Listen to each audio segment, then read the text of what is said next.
8 बज गए क्या?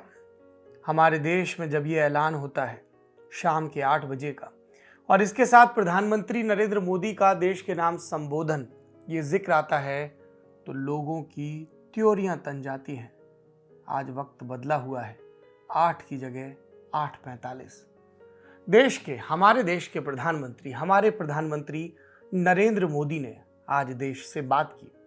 उनकी बात जब पूरी हो गई, बहुत बहुत धन्यवाद हो गया, तब हमारी बात हुई हमारे सोशल मीडिया एडिटर और आपके फेवरेट प्रोग्राम सोशल लिस्ट के एंकर आशीष से कि आपने भी अपनी नज़र से देश के प्रधानमंत्री की बातों को देखा और सुना होगा। जो समझ में आया देश को बताइए।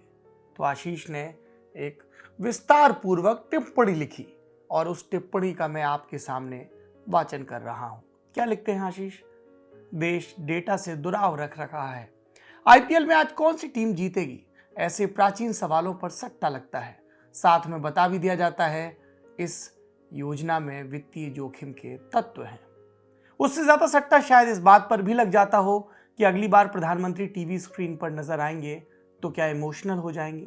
पर चूंकि डेटा उपलब्ध नहीं है, इसलिए ऐसे सवालों पर किसने कितना पैसा लगाया और खुद ये सब कयास बनकर रह जाते हैं। देश में कोरोना से बिगड़ते हालात के बीच और सट्टेबाजी की वैधानिकता पर लंबी बहस के बीच प्रधानमंत्री नरेंद्र मोदी ने आज देश को संबोधित किया। प्रमुखता से कहा, देश को लॉकडाउन से बचाना है। बीते साल देश को कोरोना वायरस से बचाना था, इस बार लॉकडाउन से बचाना है। एक साल में जैसे हमें अपने असली शत्रु की पहचान हो गई हो। पीएम ने देश को 8:45 पर संबोधित किया। कई चीजें ऐसी रहीं जो असंतुष्ट छोड़ जाएं, जैसे 8 बजे के संबोधन का थ्रिल न मिलना, जैसे पीएम के चश्मे पर बेजा पड़ती लाइट। सोशल मीडिया इसे टेलीप्रॉम्प्टर कह देता है, हम व्यक्तिगत टिप्पणियों से बचेंगे। जैसे ये बात कहना कि आज रात 12 बजे से, ऐसी कोई लाइन आज नहीं बोली गई। हो सकता है प्रधानमंत्री को खला हो, लेकिन उन्होंने कई ऐसी बातें कही जिनकी खूब चर्चा है। कई ऐसी भी बातें हैं जिन पर लोगों का ध्यान न जाना था न गया। पीएम ने कहा कि जिन लोगों ने बीते दिनों में अपनों को खोया, मैं सभी देशवासियों की तरफ से उनके प्रति संवेदनाएं व्यक्त करता हूं। परिवार के एक सदस्य के रूप में मैं आपके दुख में शामिल हूं। हालांकि यहां यह पूछना बहुत क्लीशे हो जाएगा कि परिवार का कौन सा सदस्य दुख में शामिल होने इतने दिन बाद आता है और दुख की घड़ी के दौरान चुनाव प्रचार में व्यस्त रहता है। पीएम ने आगे उस चीज की बात की जिसकी डिमांड सोशल मीडिया पर 24 घंटे हो रही है, ऑक्सीजन। जी, प्रधानमंत्री ने ऑक्सीजन का जिक्र किया। कहा कि देश के अनेक हिस्सों में ऑक्सीजन की डिमांड बहुत ज्यादा बढ़ी है। इस विषय पर तेजी से और पूरी संवेदनशीलता के साथ काम किया जा रहा है। संवेदनशीलता की बात करते हुए वो ये बताना भूल गए कि उन्हीं के मंत्री पीयूष गोयल राज्य सरकारों को ऑक्सीजन की मांग को काबू में रखने की जरूरत समझा रहे थे। क्या ये थोड़ा संवेदनशील साउंड नहीं करता? उन्हीं की पार्टी के नेता इंदौर में ऑक्सीजन के टैंकर को फोटो सेशन के लिए रोके खड़े थे। क्या ये तेजी को नहीं रोकता? और सबसे जरूरी बात कि पीएम केयर फंड से देश के 162 अस्पतालों में ऑक्सीजन जनरेशन प्लांट लगने की जो बात 4 महीने पहले कही गई थी, वही बात मिनिस्ट्री ऑफ हेल्थ अब मामले बढ़ने के बाद दोहरा क्यों रही है, जबकि सिर्फ 33 जगह ये प्लांट लग पाए हैं। प्रधानमंत्री ने बताया कि हमारे वैज्ञानिकों ने दिन रात एक करके बहुत कम समय में देशवासियों के लिए वैक्सीन विकसित की। सत्य है यह भी कि आज दुनिया की सबसे सस्ती वैक्सीन भारत में है। सत्य है भारत की कोल्ड चेन व्यवस्था के अनुकूल वैक्सीन हमारे पास है। हालांकि पीएम ये बताना भूल गए कि फिर राज्यों से वैक्सीन की कमी की बातें क्यों उठ रही हैं। क्या ये राज्य सरकारें जनता से झूठ बोल रही हैं? क्या ये भाजपा शासित नहीं है इसलिए झूठ बोल रही हैं? छत्तीसगढ़ की सरकार, आंध्र प्रदेश, ओडिशा, तेलंगाना और महाराष्ट्र, इन राज्यों ने वैक्सीन की सप्लाई में कमी की शिकायत की थी। वैसे कमी की बात हरियाणा ने भी की थी और यूपी की बात करें तो मुख्यमंत्री भले ना बोले हों, लेकिन गाजीपुर और गाजियाबाद से लेके बनारस तक इस तरह की तस्वीरें सामने आई जब पता चला कि टीकाकरण केंद्र पर वैक्सीन की कमी है, इसलिए वैक्सीनेशन को बंद कर दिया गया।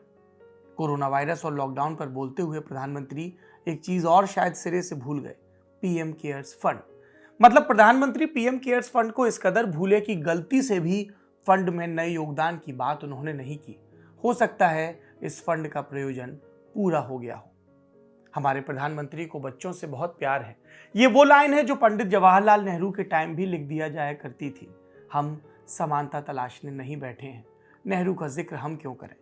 पीएम ने कहा, अपने बाल मित्रों से एक बात विशेष तौर पर कहना चाहता हूं, मेरे बाल मित्र घर में ऐसा माहौल बनाएं कि बिना काम बिना कारण घर के लोग घर से बाहर ना निकलें।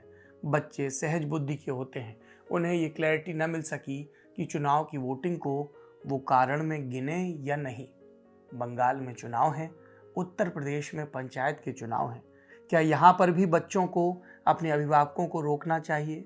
क्या यहाँ पर भी अगर किसी बच्चे के अभिभावक नेता हैं तो उन्हें रोकना चाहिए? प्रधानमंत्री बच्चों की बात करते हुए ये बताना भी भूल गए कि इस बार कोरोना का फैलाव बच्चों को अपनी चपेट में ज़्यादा क्यों ले रहा है। पीएम ने उस चीज़ पर भी बात नहीं की जिसको लेकर सबसे ज़्यादा डर फैला है, डबल म्यूटेंट। खबरें हैं कि अप्रैल में डबल म्यूटेंट की हिस्सेदारी बढ़कर 61% हो गई। वैक्सीनेशन पर आंकड़े बताते प्रधानमंत्री, टीकाकरण का नए म्यूटेशन पर क्या असर होगा, घबराना नहीं है। इन सरीखी बातें कहते तो कितना और अच्छा होता। पर प्रधानमंत्री ने बात की मर्यादा की, तो हम भी मर्यादा में रहें। हम भी आपसे कहें बहुत बहुत धन्यवाद। हम भी आपको राम नवमी की और रमज़ान की मुबारकबाद दें। लेकिन ईश्वर और अल्लाह तो उन गरीबों में बसता है ना, जो उस करुणा के सहारे बसता है ना, जिसकी हर धर्म बात करता है, जिसकी हर सत्ता दुहाई देती है। राम राज्य की बात होती है, दैहिक दैविक भौतिक तापा, राम राज्य नहीं काहूँ व्यापा। राम राज्य में नागरिकों को किसी तरह का कष्ट नहीं होता। मुझे पूरा भरोसा है हमारे प्रधानमंत्री नागरिकों को किसी भी तरह का कष्ट नहीं होने देंगे, और अगर जो कष्ट हुआ तो वो फिर से देश को संबोधित करेंगे। बातचीत होती रहनी चाहिए, एक तरफा हो तो क्या हुआ।